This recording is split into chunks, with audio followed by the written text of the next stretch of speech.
నేటి ఆధునిక జీవన ప్రయాణంలో కుర్మ సామాజిక వర్గానికి చెందినటువంటి వీరప్ప పుస్తకావిష్కరణ కార్యక్రమానికి వచ్చినటువంటి పెద్దలందరికీ ధన్యవాదములు. నా చిట్టి మనసుతో కేಳು కేಳು. Veerappa is an autodidact. He is the brave and courageous shepherd who lives long time ago, 2500 BC. He is very special to us because he is the deity of Kurma, Kurva, Kurba and God people.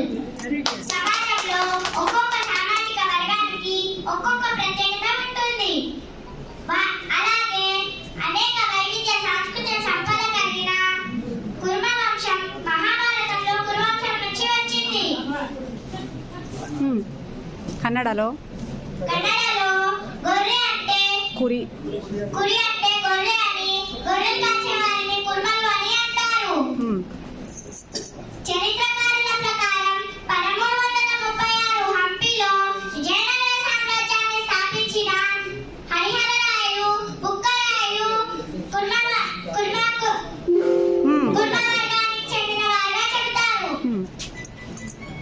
కురుమల జీవన విధానం గిరి ప్రజలకు, మైదాన ప్రాంత ప్రజలకు దగ్గరగా ఉంటుంది.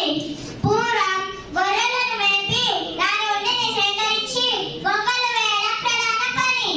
ఈ గొంగడిని జడివానలో కప్పుకుంటే చుక్క నీరు రాకుండా, అదే చలికాలంలో కప్పుకుంటే అమ్మఒడిలో వెచ్చగా నిద్రపోయినంత హాయిని కలిగిస్తుంది. కాలక్రమేణా వస్తున్నటువంటి పరిణామాల వల్ల కుర్మల జీవన విధానంలో మార్పులు వచ్చి అనేక రంగాలలో రాణిస్తున్నారు.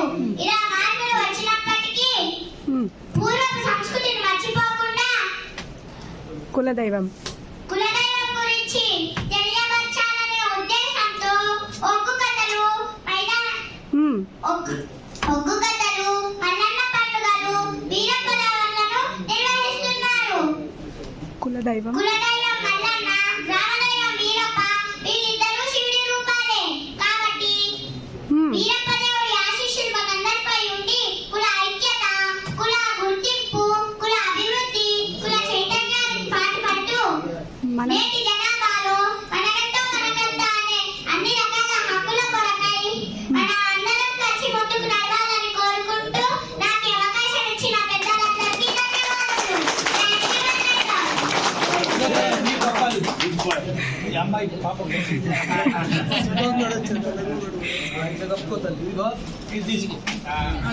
తాగు మైక్ వదిలేసి ఇది పట్టుకుంటుంది. పూలాగానే ఉంది. Thank you great thank you. WhatsApp కదా